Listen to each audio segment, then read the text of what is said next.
Eu vou falar com o Dr. Pellini, que sempre vem ao nosso programa e que traz, sim, assuntos interessantes. Porque, pensa bem, a vacina que previne o câncer de colo de útero tem como público-alvo hoje meninas de 11 a 13 anos. Cada menina deve receber 3 doses da vacina para estar imunizada contra o HPV. A vacina tem eficácia comprovada para mulheres que ainda não iniciaram a vida sexual e por isso não tiveram nenhum contato com o vírus. A vacinação está sendo realizada nas escolas, postos de vacinação do SUS. E para explicar mais sobre esse assunto, estou recebendo, sim, o Dr. Eliano Pellini. Bom dia, doutor. Prazer enorme recebê-lo no nosso programa. Um assunto muito interessante, porque as meninas precisam, sim, ser vacinadas. Qual é o período? Bom, na verdade, a experiência médica hoje no nosso país atinge talvez a sua maturidade, a sua maioridade, porque nós sempre fomos treinados por um processo de terapia, de tratamento com medicamentos. Passamos por um processo nos últimos 20 anos de prevenção das doenças sexualmente transmissíveis e agora é a primeira vez que temos a chance de usar uma vacina, um processo altamente preventivo para as meninas e futuramente talvez até os meninos, para a prevenção de uma doença que é sexualmente transmissível, no caso o vírus do papiloma humano, o HPV.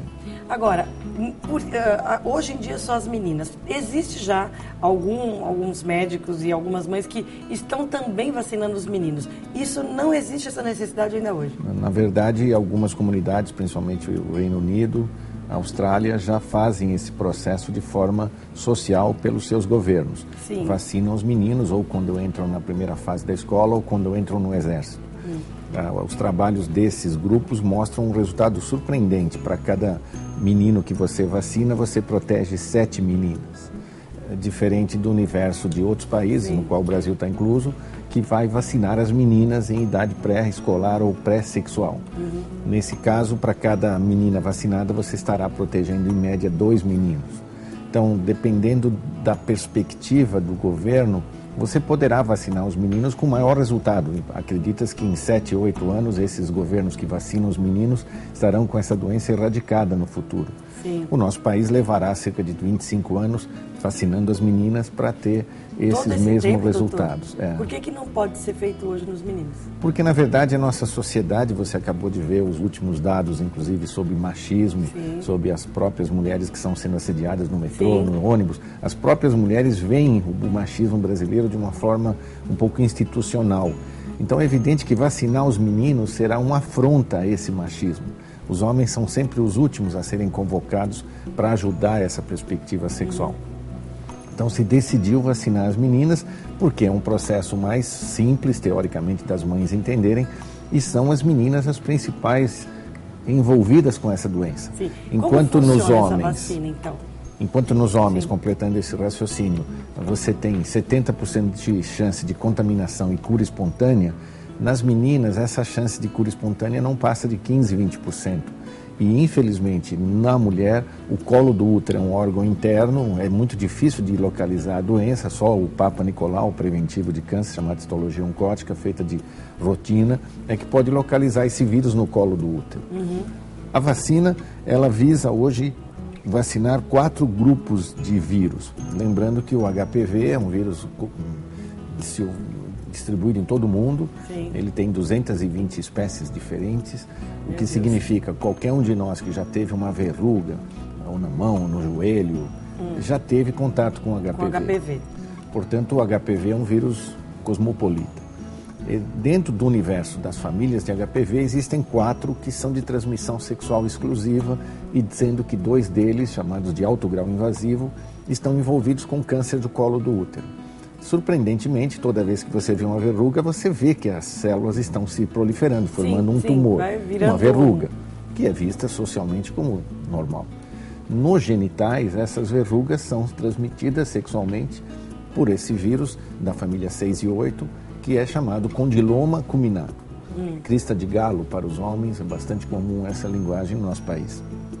No universo interno do útero e da vagina, você tem 2 vírus mais agressivos, 16 e 19, do grupo 45 também, que agridem o colo do útero, promovendo mudanças metaplásicas, mudanças displásicas e a longo prazo, 25, 30 anos, mulheres sensíveis, associadas a fumo, associados à promiscuidade sexual, associados à perda da qualidade de defesa.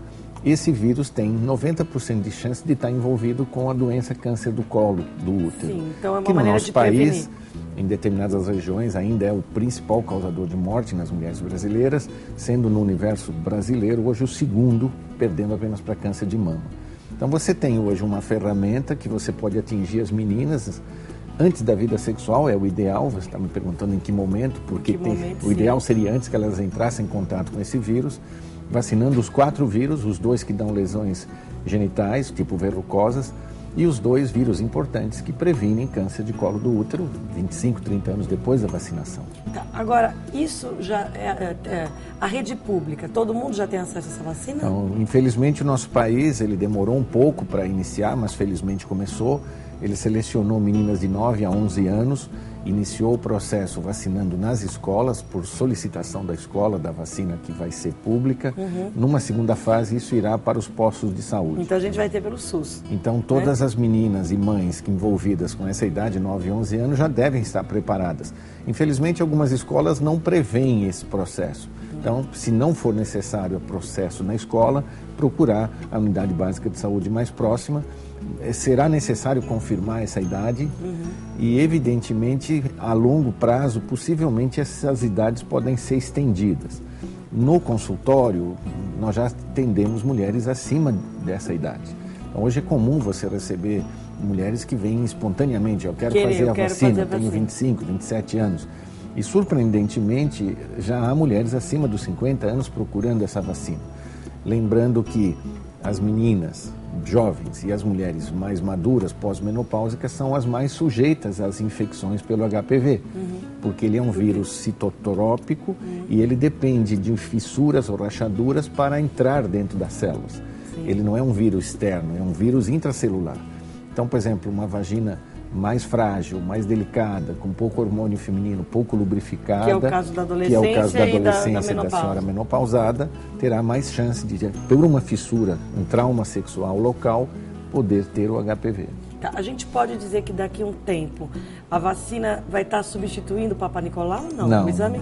Infelizmente esse tipo de informação é extremamente perigosa, porque na verdade você está vacinando 4 vírus exclusivos e você tem a chance de ter alguns outros vírus menos frequentes na nossa população que podem continuar lesando o colo do útero.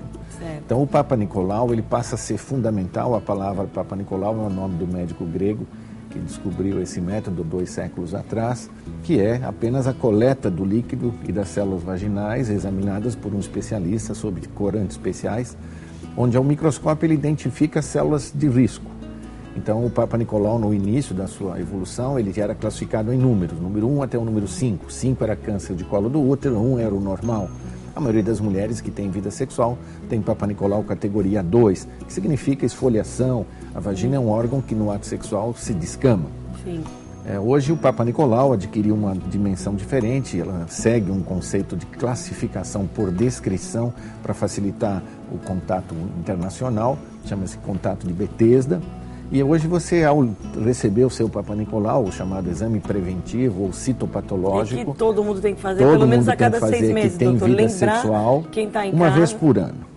Uma vez por ano, no mínimo. A mulher que tem um parceiro único e esse parceiro é seguro e fiel, ou pelo menos ou que ela saudável. usa também algum ou método... se ela usa camisinhas, uma vez por ano é suficiente. Agora, se ela muda de parceiro, sugere-se que ela faça logo após a mudança e mantenha a cada 6 meses, toda vez que trocar de parceiro. O Papa Nicolau, até porque é nessas situações que a gente vê, vamos dizer, um aumento do HPV?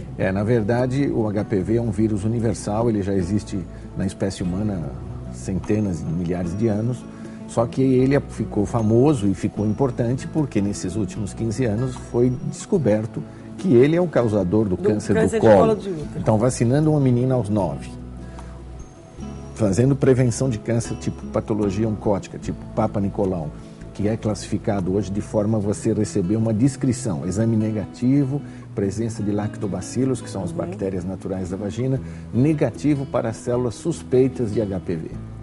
Esse exame pode me mostrar se a cliente entrou em contato com HPV. Então, o exame que até ano passado era normal, esse ano ele fica suspeito. Então, suspeito de presença de células de HPV. Aí eu vou ter que examinar com mais detalhe, o exame chama-se colposcopia, tingir o colo do útero com iodo, identificar as lesões brancas, que são aquelas que o vírus não permite a coloração pelo iodo, e aí o médico especializado, um ginecologista, faz uma biópsia.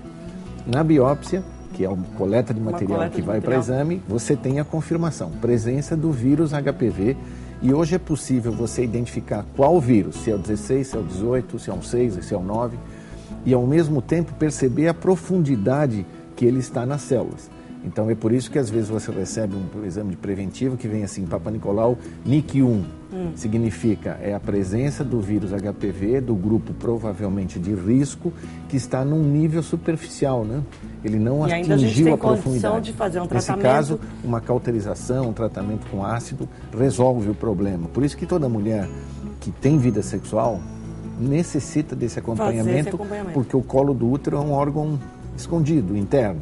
Ela precisa de uma ajuda para ser investigada. Agora, o senhor acha, por exemplo, a vacina, ela meio que libera, né, na cabeça dessas meninas aí, não, eu estou protegida, eu posso ter uma vida sexual ativa, então até onde tem que ser feito um trabalho de educação? Esse é um conceito extremamente complexo no nosso país, porque a gente tem visto alguns colégios, tem visto algumas mães, alguns pais que não querem patrocinar ou fazer a vacina. Exato, porque pensam que vai liberar geral, né, doutor? Esse tipo de desacordo preconceituoso já surgiu quando as pílulas foram lançadas.